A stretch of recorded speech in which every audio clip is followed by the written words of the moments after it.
अस्सलाम वालेकुम जी। Fundamentals of e commerce. आज हम एक नया टॉपिक लेसन नंबर 2 स्टार्ट करेंगे। इस टॉपिक को जल्दी जल्दी पढ़ने की कोशिश करेंगे क्योंकि ये इतना बड़ा और इतना मुश्किल टॉपिक नहीं है। ओवरव्यू ऑफ द लेसन, इसमें हम क्या क्या पढ़ेंगे, मेन ऑब्जेक्टिव्स पढ़ेंगे, बेसिक ऑफ ई कॉमर्स पढ़ेंगे, बेसिस क्या है, टाइप्स पढ़ेंगे ई कॉमर्स की, प्रोसेस पढ़ेंगे ई कॉमर्स का, फवाइद पढ़ेंगे, एडवांटेजेस क्या है और डिसएडवांटेजेस क्या है, ई शॉपिंग के लिए सेफ्टी टिप्स कौन कौन सी है और आउटकम्स पढ़ेंगे। अच्छा जी, main objective, basic knowledge about e commerce environment. E commerce का जो एनवायरमेंट है उसकी बुनियादी मालूमात क्या क्या है। Identify the main business and market place model for electronic communication and trading. जो मेन प्लेस है यानी मेन मार्केट प्लेस जो है इलेक्ट्रॉनिक कम्युनिकेशन और इलेक्ट्रॉनिक ट्रेडिंग के लिए, उसको आइडेंटिफाई करेंगे और इसको समझने की कोशिश करेंगे कि transaction mechanism available through online services ये किस तरह होती है, यानी कि मैकेनिज्म की जो ट्रांजैक्शन होती है ऑनलाइन वो किस तरह होती है। सबसे पहले ई कॉमर्स पे आते हैं। प्रोसेस ऑफ बाइंग, सेलिंग और exchanging products, services and information through computer networks, यानी कोई ऐसी ट्रेड, ऐसी खरीदो फरोख्त जो कंप्यूटर नेटवर्क्स के जरिए हो वो ई कॉमर्स कहलाती है। यानी डिजिटली ट्रेडिंग जो है वो बुनियादी तौर पे ई कॉमर्स कहलाती है। अच्छा, ई कॉमर्स में दो चीजें मेन हैं। पहली चीज फिजिकल डोमेन और दूसरी चीज डिजिटल डोमेन। अब ये फिजिकल और डिजिटल डोमेन क्या होता है, देखिए फिजिकल डोमेन का मतलब क्या हुआ, हमें एक ऐसा प्लेटफॉर्म तैयार करना, जाती तौर पर फिजिकली एक ऐसा प्लेटफॉर्म तैयार करना जिसके जरिए बायर एंड सेलर की इंटरेक्शन हो। और डिजिटल डोमेन मतलब एक ऐसा प्लेटफॉर्म तैयार करना जिसमें बायर और सेलर की फिजिकली इंटरेक्शन ना हो बल्कि डिजिटली यानी नेटवर्क के जरिए इंटरेक्शन हो। अगली चीज e commerce basics, all the dimensions are physical in nature. वैसे आमतौर पे देखें दो बेसिक्स हैं, एक है ट्रेडिशनल ई कॉमर्स और एक है प्योर ई कॉमर्स। ट्रेडिशनल का मतलब जो आमतौर पर राइज है वो क्या है भाई, all the dimension are physical in nature, यानी कि दुनिया में जितनी डायमेंशंस हैं वो फिजिकल हैं आमतौर पे। Perform all business transactions offline, यानी तमाम की तमाम चीजें जो है वो ऑफलाइन हो जाती हैं यानी फिजिकली हो जाती हैं, चाहे वो बाय करने का चीज हो या सेल करने की चीज हो, तमाम की तमाम फिजिकल होती हैं, यानी कि खरीदो फरोख्त एक हाथ दे एक हाथ ले वाला मामला है। लेकिन एक है प्योर ई कॉमर्स। प्योर ई कॉमर्स का मतलब क्या हुआ कि तमाम की तमाम जो डायमेंशंस हैं वो डिजिटल होंगी, तमाम की तमाम वर्चुअल होंगी, तमाम की तमाम ऑनलाइन होंगी, buy and sell products online होगा, यानी तमाम की तमाम खरीदो फरोख्त, पसंद नापसंद सब कुछ डिजिटल होगा। ठीक है जी। अगली चीज हाइब्रिड अप्रोच। हाइब्रिड अप्रोच का मतलब क्या है, a combination of physical and digital dimensions, यानी कि कुछ फिजिकल होगा और कुछ डिजिटल होगा, इन दोनों का कंबाइन होगा।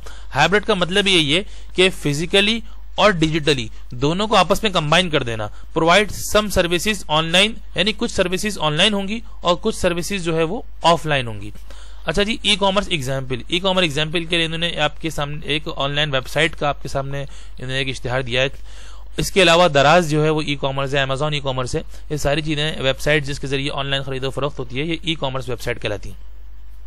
अच्छा जी, हम आगे चलते हैं। ई कॉमर्स की types, four major domain on which e commerce works, यानी कि 4 मेजर वर्क्स हैं ई कॉमर्स के लिए। Business to business, business to consumer, consumer to business, consumer to consumer. अच्छा, ये उसमें आता है एमसीक्यूज में, आपने इसको ध्यान में रखना है। B2B, B2C, C2B and C2C। सबसे पहले हम देखते हैं बिजनेस टू बिजनेस क्या है भाई। देखिए बिजनेस टू बिजनेस है, describe commerce transaction between business such as between a manufacturer and wholesaler or between a wholesaler and retailer, यानी अभी आम कस्टमर तक सामान नहीं जा रहा, आम कस्टमर तक प्रोडक्ट नहीं जा रही, बल्कि अभी एक बड़ा बिजनेसमैन छोटे बिजनेसमैन से राब्ता कर रहा है, एक बड़ा बिजनेसमैन छोटे बिजनेसमैन से राब्ता कर रहा है। फॉर एग्जाम्पल सेलर बिजनेसेस हैं और दूसरा है बायर बिजनेसेस। एक में क्या है, हॉस्ट प्रोडक्ट डिटेल है और दूसरा क्या है, एक्सिस प्रोडक्ट इंफॉर्मेशन। अच्छा, ये दोनों हो किसके थ्रू हो रही है, इंटरनेट के थ्रू होनी है। मतलब अभी जो बिजनेस टू बिजनेस है उसमें जो दो मेन है ना, सेलर एंड बायर, दोनों जो हैं हाई लेवल के बिजनेस मॉडल्स हैं। अभी इनके जरिए जो है ना, इन हाई लेवल बिजनेस मॉडल्स के जरिए लो लेवल जो बिजनेस लेवल के जो लोग हैं, कस्टमर्स हैं, उन तक सामान नहीं पहुंच रहा। अच्छा, अगली चीज क्या है, business to consumer, B2C। This model involves transaction between business organizations and consumers. It applies to any business organization that sells its products or services to consumer over the internet. अच्छा, these sites display product information in online catalog and store it in a database. यानी यहाँ पे क्या होता है, यहाँ पे एक सेलर होता है जो कि एक नॉर्मल कंज्यूमर को अपना सामान इंटरनेट के थ्रू पेश करता है. ऊपर जो था एक सेलर दूसरे बायर को परचेस तो कर रहा था, पेश तो कर रहा था, लेकिन दोनों हाई लेवल के बिजनेस थे. लेकिन यहाँ पे एक बड़ा बिजनेस है, बड़ा सेलर बिजनेस है जो अपना सामान पेश किसको कर रहा है, एक नॉर्मल कंज्यूमर को पेश कर रहा है. अच्छा जी, आगे चलते हैं. Consumer to business. Consumer to business, a C2B model is a type of commerce where a consumer और end user provide a product और सर्विसेज टू एन ऑर्गेनाइजेशन. यहाँ पे एक कंज्यूमर है जो एक छोटी सी प्रोडक्ट बना रहा है और अपनी प्रोडक्ट बेच किसको रहा है जी, अपनी प्रोडक्ट बेच रहा है एक बड़े बिजनेस वाले को. यानी कि आपने कोई छोटी सी प्रोडक्ट बनाई और उसका एक नक्शा या उसका एक कैटलॉग आपने उठा के एक बड़े बिजनेसमैन को सेंड कर दिया कि सर मैं यहां से बैठे चीजें बना सकता हूं जो मैं आपको देना चाहता हूं इंटरनेट के थ्रू. और इंटरनेट जो है ना इन दोनों जगहों पे इस्तेमाल हो रहा है, बल्कि इंटरनेट जो है एक फैसिलिटेटर का किरदार अदा कर रहा है, यानी दोनों के लिए. यानी कि कोई बड़ा बिजनेसमैन है, मिसाल के तौर पर भी कुछ दिनों पहले हमने देखा कि एक शख्स था, उसने एक इलेक्ट्रॉनिक बाइक बनाई थी और इस इलेक्ट्रॉनिक बाइक का उसने नक्शा किसी बाइक कंपनी को बेचने की कोशिश की थी. यानी आइडिया एक छोटे से पर्सन का था और उसकी जो खरीदने वाले जो उसका कंज्यूमर बना था वो बड़ा बिजनेसमैन बना था. अच्छा जी, कंज्यूमर टू कंज्यूमर का मतलब यह हुआ कि एक बड़ा बिजनेस नहीं है, बल्कि दोनों ही सेलर हैं, दोनों ही छोटे लेवल के बिजनेसमैन हैं. इन्वॉल्व ट्रांजेक्शन बिटवीन कंज्यूमर है, consumer sells directly to another consumer. यानी एक कंज्यूमर अपना प्रोडक्ट डायरेक्टली अनदर कंज्यूमर को भेज देता है. फॉर एग्जांपल जैसे OLX की हमारे पास मिसाल है कि कोई दोनों बहुत बड़ा अंपायर लेके नहीं बैठे हुए, बल्कि एक साहब है, उनके पास एक कार है छोटी सी, वो चाहते हैं कि दूसरे शख्स को कार भेज दें. इसके लिए कोई बड़े बिजनेस या बड़े अंपायर की जरूरत पेश नहीं आई. प्रोसेस ऑफ ई कॉमर्स क्या है भाई? Process of e commerce, a consumer uses web browser to connect to the home page of a merchant's website on the internet.